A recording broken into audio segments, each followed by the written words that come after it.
우리 서로 옆에 분과 인사하겠습니다. 사랑합니다. 축복합니다. 사랑합니다. 축복합니다. 우리 이렇게 고백하겠습니다. 예수님이 우리의 전부이십니다. 예수님이 우리의 전부이십니다. 아멘. 그 고백이 여러분 삶 가운데, 여러분 인생 가운데 평생 지속될 수 있기를 바랍니다. 유명한 복음 전도자 존 길모 목사님이 어느 시골 마을을 방문하게 되었습니다. 그 시골 마을을 방문하는데 어느 주방가게 파는 가게를 지나가게 됐는데 그 주방가게 파는 할아버지가 인상도 너무 좋고 꼭 대화를 하고 싶은 마음이 들어서 그 가게 앞을 찾아갔습니다. 그리고 주방 용품을 파는 할아버지에게 이렇게 물었습니다. 할아버지, 예수님 믿으십니까? 이렇게 묻자 할아버지는 네, 예수님 제가 믿고 있습니다. 그런데 제가 예수님 믿고 구원받았다는 그것은 정말 위대한 일인 것 같습니다. 존 목사는 그 할아버지의 고백을 듣고 너무도 흐뭇했습니다. 그러고는 할아버지, 예수님 믿고 구원받았다는 사실이 정말 위대한 일인데 그거보다 더 위대한 일이 있습니다. 할아버지는 궁금했습니다. 아니 그게 뭔데요? 그러자 존 목사님은 이렇게 말했습니다. 그건 나를 구원해 준 바로 그분과 동행하는 것입니다. 여러분, 오늘 읽으신 본문 하나님이 이스라엘 백성과 동행하고 계심을 우리는 말씀을 통해 잘 보여주고 있습니다. 이스라엘 백성이 그 험한 광야길을 갈 때 어떻게 하나님과 함께 할 수 있었을까요? 이 시간 말씀을 통해 우리를 고와 같이 버려두지 않으시고 삶 한가운데서 함께 동행해 주시는 하나님을 만나는 귀한 은혜들이 있기를 바랍니다. 우리가 길을 향할 때 첫째 하나님께서 앞서 행하여 주십니다. 오늘 읽으신 본문 33절에 보니까 여호와의 언약궤가 그 3일 길을 앞서가며, 사랑하는 베델교회 성도 여러분, 우리가 길을 행할 때 하나님이 우리를 친히 인도해 주신다는 것입니다. 여러분, 광야 아시죠? 광야 가보셨나요? 저는 아직 광야를 가보지 못했는데 그 광야길은 그 길을 간다는 건 매우 어렵고 위험하고 힘든 일이라고 합니다. 광야에는 먹을 것이 전혀 없다고 합니다. 또 광야는 뱀과 정갈 등이 있어서 항상 죽음의 위험이 도사린다고 합니다. 오죽하면 수많은 사람들이 광야하면 죽음의 땅이다라고 말하고 있습니다. 여러분, 그런데 우리 인생길 한번 생각해 보십시오. 광야길과 마찬가지입니다. 늘 평안하고 평탄하고 행복만 하고 그러신가요? 그렇게 사시기 바랍니다. 그런데 우리 인생도 원치 않게 어렵고 힘들 때가 너무도 많습니다. 그러나 힘든 세상 가운데 우리가 평안을 누리는 것, 하나님의 귀한 인도가 있기 때문입니다. 제가 오늘 제일여전도회 헌신 예배에 이렇게 오게 된 거 진도 사랑의교회 부족하지만 제가 섬기고 있기 때문입니다. 제가 이 진도 사랑의교회 오기 전에 목포항에서 배로 5시간, 진도에서 배로 3시간 타고 가야 도착할 수 있는 내병도라는 섬에서 3년 동안 사역을 했습니다. 그러니까 2013년 9월경 되겠네요. 제가 섬에 있을 때 전화가 왔습니다. 진도 시찰장님이 전화를 하셨더라고요. 그러고는 이 전도사 어떻게 잘 지내신가요? 하고 묻더군요. 그래서 예, 목사님 평안히 잘 있습니다. 그랬더니 목사님께서 이 전도사 아직도 학교 다니고 그러는데 섬에서 학교 다니는데 너무 힘들죠? 그래가지고 제가 아니 괜찮습니다. 너무 좋습니다, 목사님. 그러자 목사님께서 이종훈 전도사 혹시 진도 사랑의 교회 알죠? 잘 알죠? 저희 진도 시찰 교회 중에 하나고 매월 교육자 해드리면 가서 같이 목사님과 또 교제도 나누고 했던 교회고 그래서 너무 잘 알죠. 형편도 잘 알고. 그런데 목사님께서 그러시는 거예요. 그 진도 사랑의 교회 목사님이 다른 곳으로 가게 되셔서 그 교회가 비었는데 이종훈 전도사가 기도하는데 생각이 났다고. 이종훈 전도사 학교 매일 가야 되는데 섬에서 학교 다니기가 얼마나 어렵냐고. 그러니까 이종훈 전도사가 진도 사랑의 교회 와서 섬겼으면 좋겠다고. 그리고 기도해 보라고 이렇게 말씀하시고 전화를 끊더군요. 그리고 저는 전화를 끊고 기도하지 않았습니다.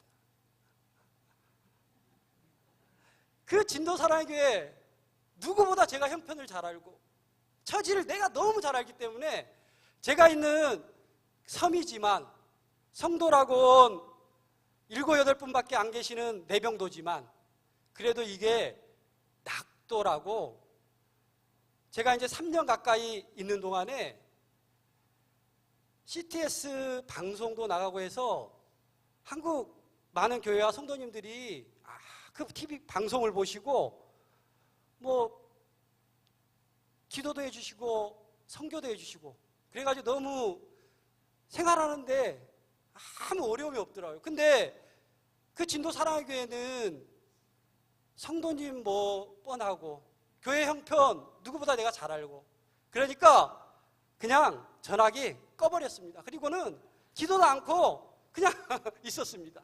그날도 무사히 잠을 자고 아침에 일어나는데 내 마음속에 감동이 오는 거예요. 감동이. 하나님께서 정훈아 너 왜 그러고 있냐? 너 내병도 섬에 처음 들어올 때 너 나한테 뭐라고 그랬냐? 하나님이 언제든 어디 곳에 가라고 그러면 가겠다고 네가 그러고 들어오지 않았냐? 이 처음 내병 들어갈 때 그 마음을 생각나게 하시는 거예요. 그러고는 이제 그만 가라 이런 마음을 자꾸 주셔가지고 전화기를 들었습니다.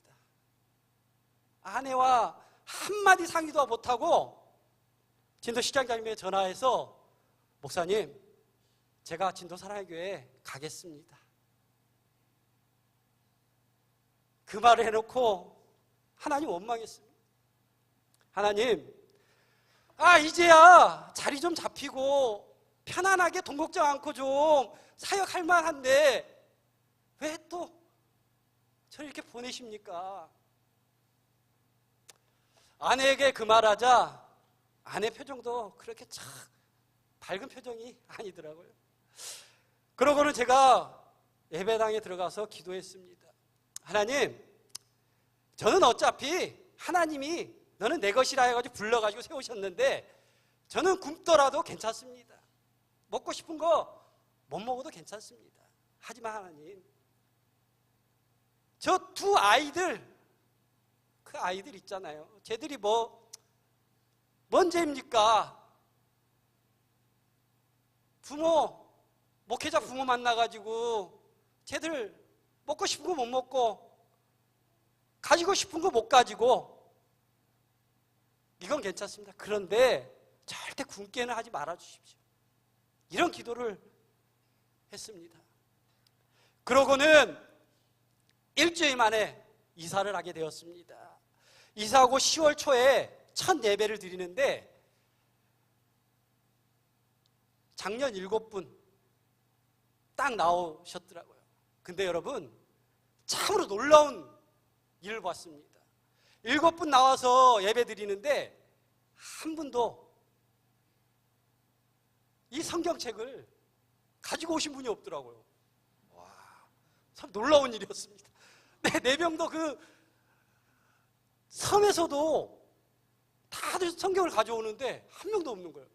그래서 혹시나 하고 제가 성도님 얼굴을 일일이 찾아봤습니다. 혹시 요즘에 최신 스마트폰을 꺼내서 성경을 보는가 보다. 근데 여러분 다들 연세들이 많으신 거예요.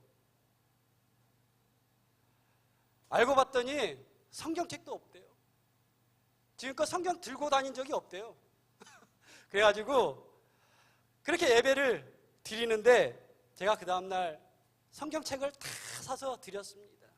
지금은 주일날 항상 성경을 가지고 오십니다. 그러면 제가 일일이 성경 말씀 구절을 다 찾아서 보게 해드립니다. 그렇게 예배를 드리고 이제 1년 가까이 지내는데 하나님께서 제가 첫 예배 드릴 때 장년 7분, 또 주일학교 저희 애들 2명 이렇게 예배 드렸는데 1년 정도 되자 장년 13분, 주일학교 8명. 자, 하나님께서 저를 불쌍히 여겼었나 봐요. 그래도 위로해 주시라 그렇게 예배를 드리게 하셨습니다. 그래서 저희가 예배 끝나고 늘 장의자를 좀 밀고 강대상 앞에 상을 3개 놓고 처음에 이렇게 식사를 했습니다. 그렇게 식사를 하다 보니까 7분 드실 때는 괜찮았는데 이제 새로운 성도님들이 1분, 2분 왔는데 기존에 있던 분들이 자기 자리를 맡아놓고 앉아 계시는데 처음 온 성도가 뭐 누구 자리인지 모르잖아요. 그냥 자기 친하신 분 옆에 앉아가지고 이제 식사를 하려고 하는데 기존에 있던 성도님이 막 뭐라 그러는 거예요. 야, 내 자리인데 왜 거기 앉아있냐? 야, 네 자리 절로 가. 여기 내 자리야. 그 말을 듣는데 제 마음이 철렁한 거예요. 다음부터 그런 무함을 당하고 누가 교회에 나오고 싶겠습니까? 아, 이러다가 교회 절대 안 나오겠구나, 이런 마음이 드는 거예요. 그리고 또 저희 성도님 평균 연령이 85세 가까이 됩니다. 정말. 그런데 저희 교회에 화장실이 있었는데 그게 예전부터 고장이 났대요. 그래가지고 이분들이 연세가 많으니까 화장실이 가고 싶으면 교회 사택을 가서 좀 힘들겠지만 이용해 주십시오, 이렇게 말씀을 드렸는데 되게 어려운가 봐요. 그래가지고 화장실을 어떻게 가냐면 교회를 벗어나서 우리 교회가 마을 한가운데 있습니다. 중심에 있어요. 아주 좋죠. 그런데 이 나이가 많으셔가지고 그런지 몰라도 그냥 한쪽에서 그냥 길 가운데서 볼일을 보시는 거예요. 그러니까 마을 주민들한테 덕이 안 되는 거예요. 교회 다니는 그 성도님들이. 그러니까 그래서 제가 늘 기도했습니다. 하나님, 저희 식사하는데 매일 이렇게 싸우고 하나님께서 귀한 성도 붙여주셨는데 이분들이 사랑하고 좀 모르면 좀 가르쳐주고 잘 해주셔야 되는데 이렇게 윽박질러서 안 나올 것 같습니다. 또 화장실도 좀 교회 사택을 가도 안 가고 마을에 간에 공동 화장실도 있는데 거기도 안 가고 그냥 길에서 이렇게 쉽게 하시니까 너무 불편합니다. 하나님, 좀 화장실하고 식사 편하게 할 수 있는 공간 좀 마련해 주십시오. 그런 기도가 끊임없이 나왔습니다. 그런데 여러분, 어느 날 저희 진도시찰 한 목사님한테 연락이 왔습니다. 이종훈 전도사 잠깐 교회 좀 들리라고. 그래서 찾아갔더니 이 목사님이 이거 우리 교회에서 1년에 한 번씩 나에게 영구비라고 주는 돈인데 이걸 내가 몇 년 모은 거라고 그러시면서 이거 이종훈 전도사, 그 교회가 내가 가봤더니 주차장도 없고 교회 장소가 너무 비좁아서 너무 안 좋은데 이거 잘 모아서 다음에 뭐 땅 싼 거 있으면 사가지고 교회를 한번 새롭게 건축했으면 좋겠어서 이 전도사 줄 테니까 잘 갖고 있다 쓰라고 그러시더라고요. 그래서 감사합니다 하고 집에 와서 봉투를 그냥 뭐 얼마나 주셨을까, 뭐 100만 원, 그러고 열어봤는데 무려 500만 원이 들어있더라고요. 그래서 제가 그 돈 놓고 기도했습니다. 하나님, 이거 목사님이 우리 교회가 비좁고 땅이 너무 좁아서 다른 곳에 땅을 사가지고 건축하라고 주신 헌금인데 하나님, 지금 당장 우리 교회에 필요한 게 식당 겸 화장실 아닙니까? 그를 위해서 내가 이거 써도 될까요? 이렇게 기도하는데 하나님께서 그렇게 하라고 하시는 것 같아요. 그래서 그 돈을 주신 목사님을 또 다시 찾아갔습니다. 목사님, 우리 교회 형편이 이런데 이 돈을 식당 겸 교육감 해가지고 화장실 2개 놓고 좀 그 건축하는데 좀 썼으면 좋겠습니다. 그랬더니 목사님이 흔쾌히 그럼 필요한데 쓰는 게 더 낫지. 그러면서 허락을 해주셨습니다. 그래가지고 작년 여름 제가 그 돈 500만 원을 들고 교회 식당 겸 교육관 건축을 시작하게 되었습니다. 첫 마음은 돈이 하나님께서 있는 것만큼만 공사하고 없으면 중단하고 이렇게 마음 먹고 시작했는데 여러분 놀라운 일이 일어났습니다. 500만 원 갖고 시작했는데 그 공사가 끝나자 무려 1,800만 원이 들어갔는데 그 1,800만 원이 들어갈 때까지 돈이 없어서 공사를 중단한 적이 한 번도 없습니다. 몸은 지치고 내가 처음부터 끝까지 다 일을 해야 되는데 하나님 이제 그만 좀 보내주십시오 이 말이 나오는데 하나님께서는 그 기도는 안 들어주시더라고요. 끝까지 공사할 수 있게끔 채워주시고 그래서 공사가 끝날 때까지 물질에 어려움 없도록 하나님께서 놀랍게 채워주셨습니다. 이스라엘 백성들을 광야에서 구름기둥, 불기둥으로 인도하셨던 하나님, 그 하나님께서 저와 여러분의 험한 세상 가운데 홀로 남겨두지 않고 우리 가는 그 길을 친히 인도하여 주실 것입니다. 우리가 길을 행할 때 둘째, 하나님께서 쉴 곳을 찾아 주십니다. 오늘 보면 33절에 보면 그들이 쉴 곳을 찾았고, 사랑하는 베델교회 성도 여러분, 우리가 길을 행할 때 하나님이 우리를 위로하여 주십니다. 하나님께서는 저와 여러분에게 무조건 일만 시키는 그런 분이 절대 아니십니다. 하나님께서는 반드시 6일을 힘써 일하게 하시고 하루를 쉬게 하여 주십니다.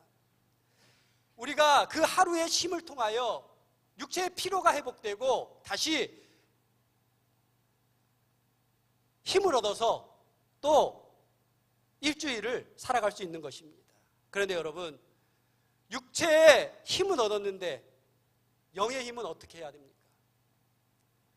여러분이 주일날 나와서 주일 예배 드리는 거, 여러분 영이 살아나는 것입니다. 하나님께서 여러분에게 영적으로 풍성히 채워주는 귀한 은혜가 이 주일 예배 가운데 있는 것입니다. 이 예배를 소중히 여기시기 바랍니다.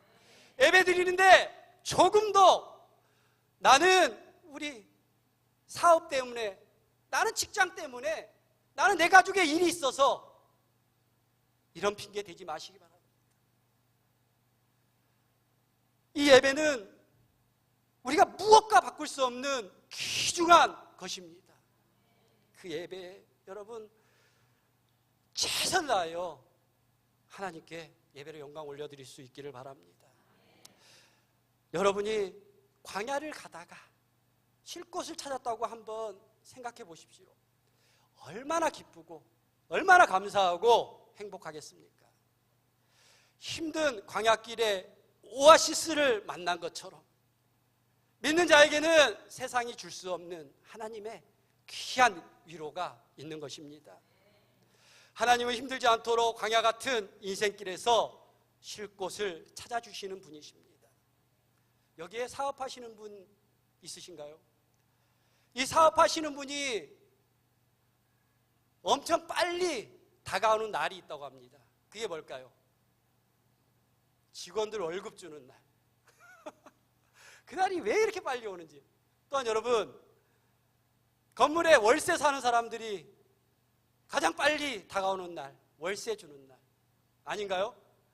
저는 지금 광주에 있는 광신대학교 신학대학원 3학년에 재학 중에 있습니다. 이제 마지막 학기만 하면 졸업을 하는데, 그런데 저에게 힘든 달이 있어요. 힘든 달, 어려운 달. 그 달이 2월달, 8월달입니다. 그 달이 무슨 날이냐면 등록금을 내야 하는 달입니다. 그냥 신학교인데 은혜로 그냥 다니게 하면 좋은데 꼭 등록금을 받더라고요. 안 받았으면 좋겠는데. 근데 제 기도 제목 중에 하나죠. 하나님, 저 학교 가야 되는데 학비 좀 하나님 해결해 주십시오.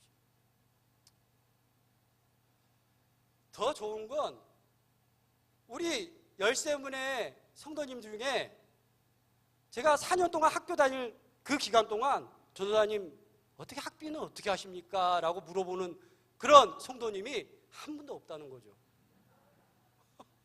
놀라운 일 아니십니까? 저는 늘 주일 예배 끝나고 성도님한테 간구합니다. 저 광주 왔다 갔다 하는데 좀 안전하게 운전 조심히 잘 다녀올 수 있게끔 기도해 주십시오. 그렇게 늘 알아주라고 간구하는데 물어보는 사람이 한 명도 없는 거예요. 그날도 이제 학비 내는 날은 다가오고 들어온 돈은 하나도 없고 예배당에서 기도하고 있는데 전화벨이 울렸습니다.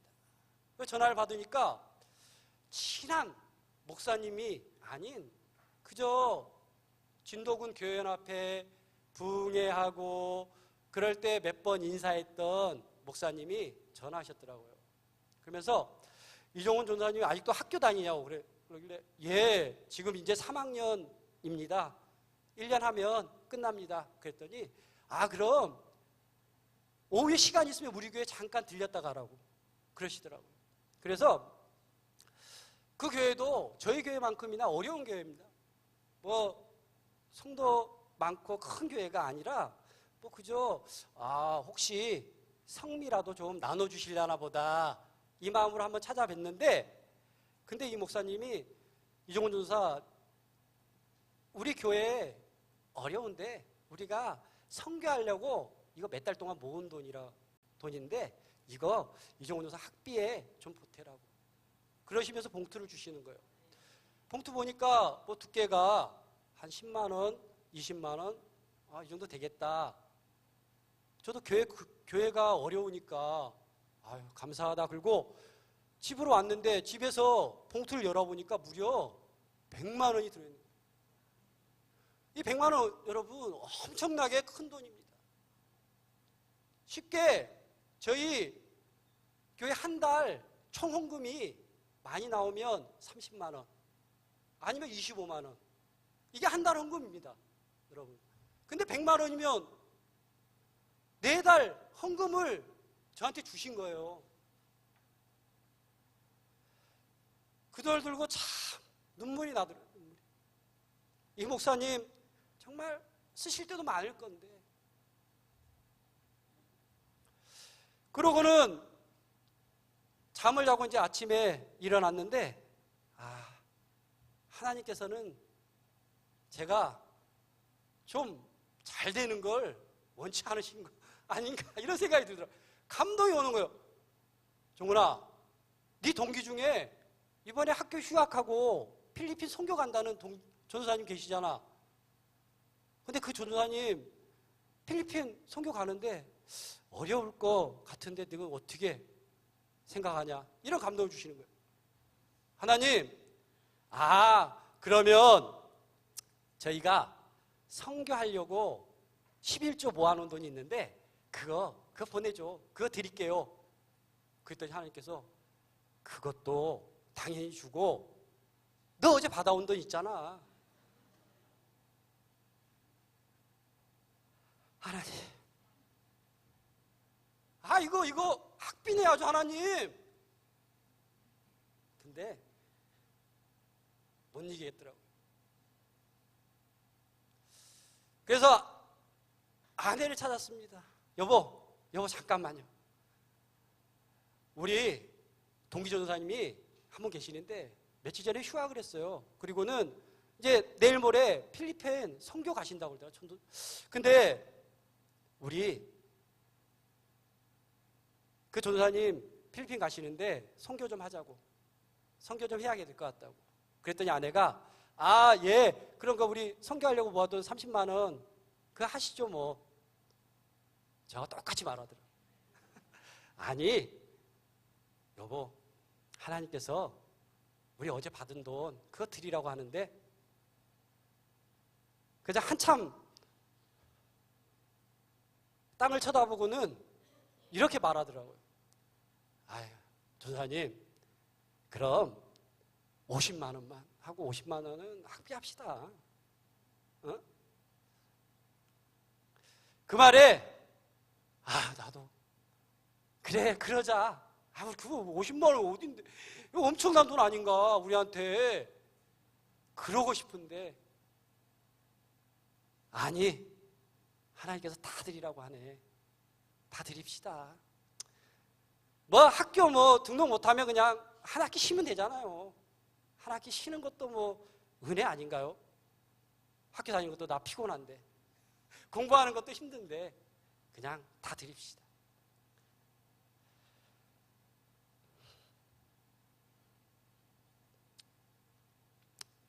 아내가 뒤돌아서 그냥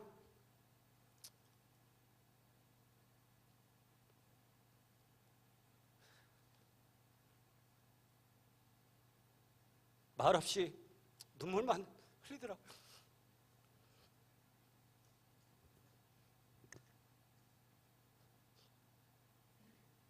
죄송합니다.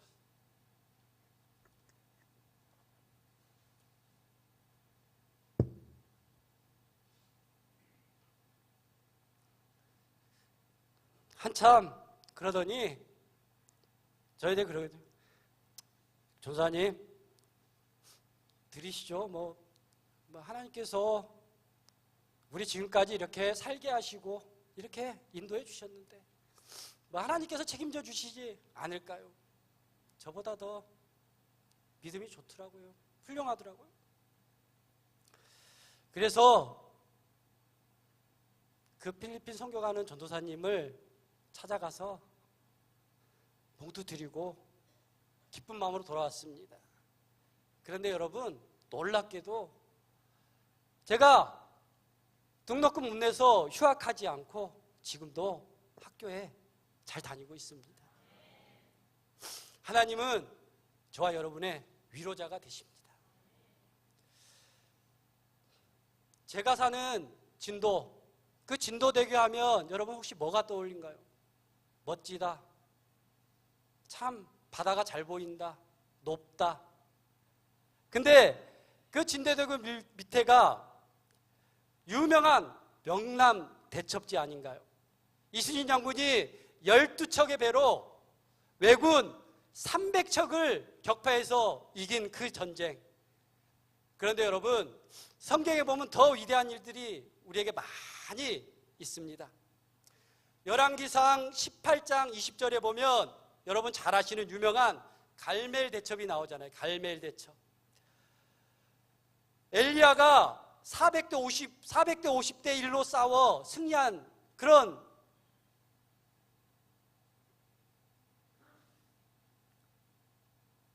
대첩 아닙니까?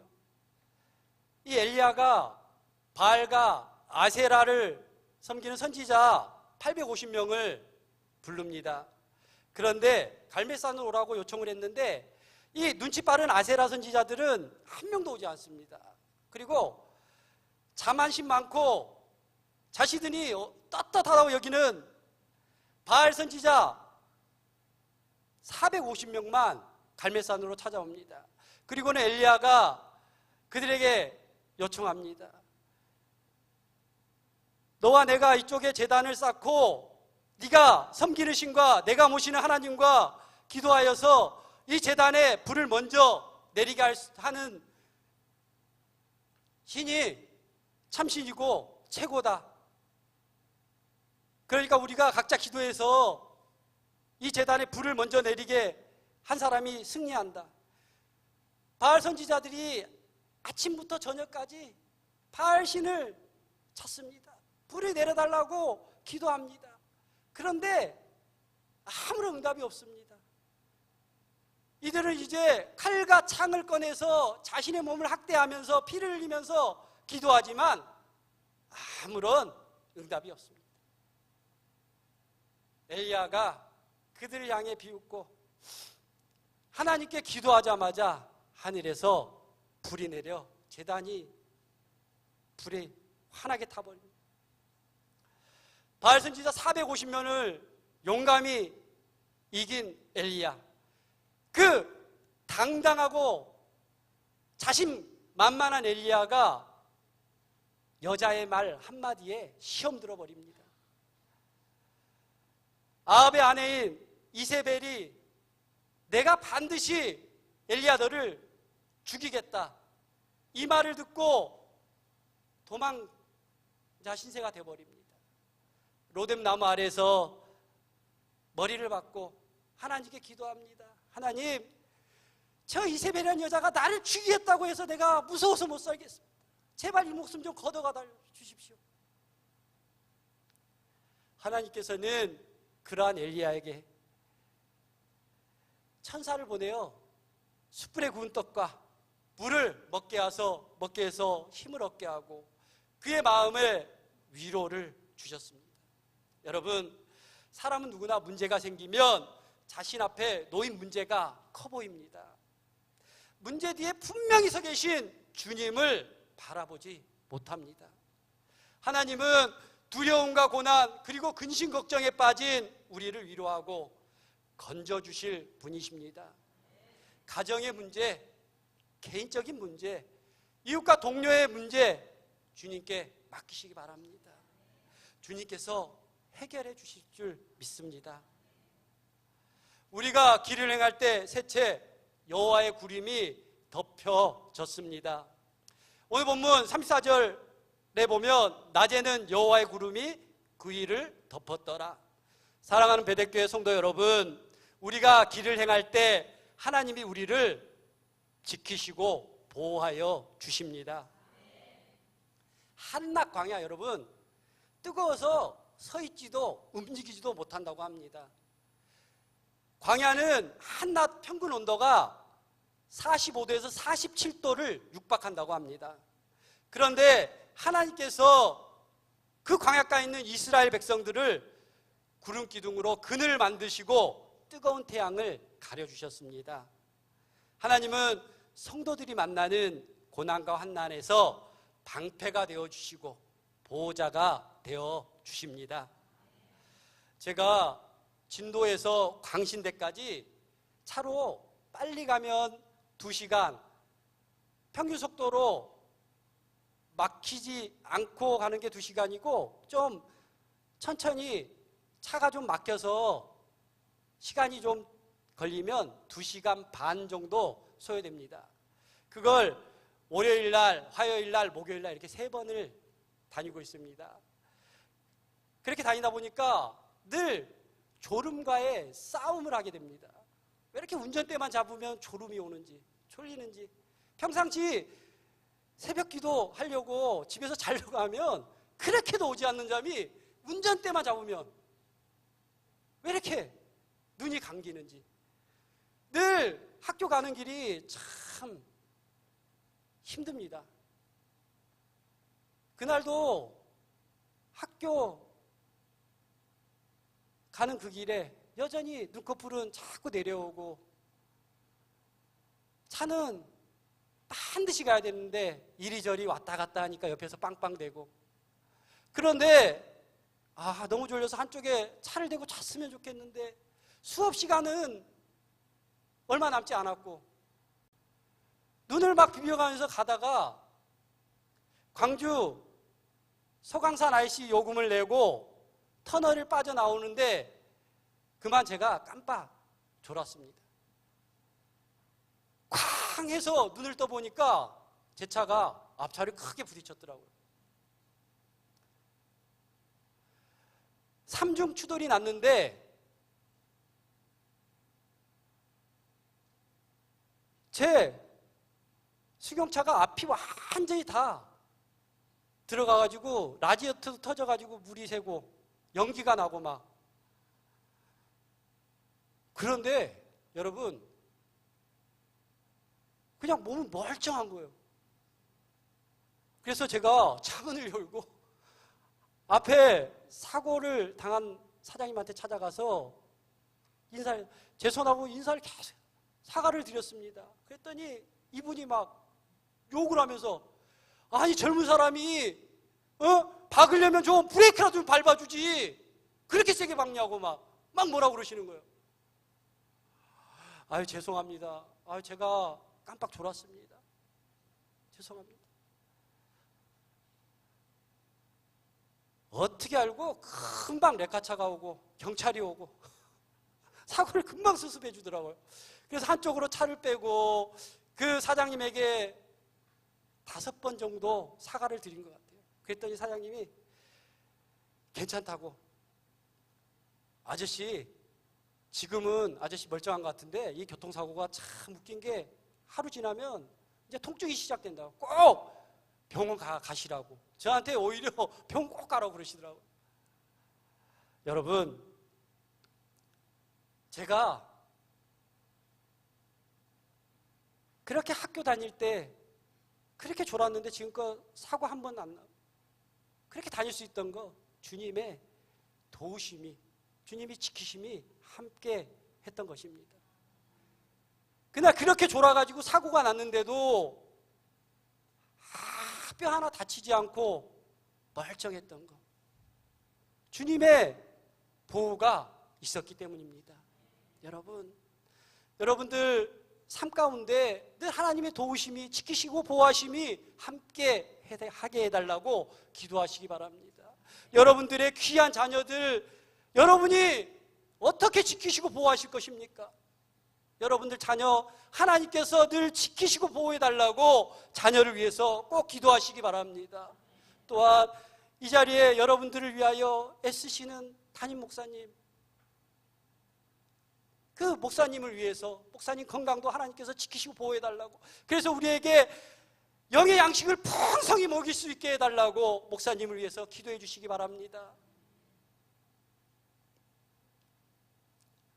우리가 가야 할 길, 그 길이 평탄하고 순탄해야 되는데 때로 원치 않게 어려운 길, 고난의 길이 우리 앞에 닥칩니다.